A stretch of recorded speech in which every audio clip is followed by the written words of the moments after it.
pangalan sa kanya. Sumangkulay sana sa mga kamag-anak ang may ganyang pangalan. Ika nila. Kaya tinututan nila kanyang mga nila kung ano ang ibig niyang tawag sa santoy. Humingi siya ng masulatan at sumulat ng ganito, Juan ang kanyang pangalan. At tumangha silang lahat.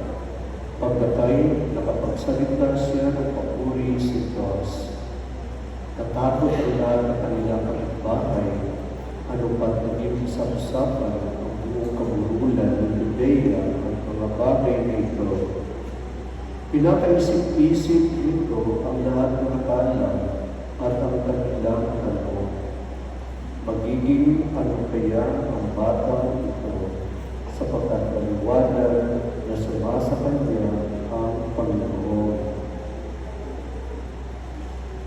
Ang mabuting balita ng Panginoon. Pinupuri ka namin, Panginoon.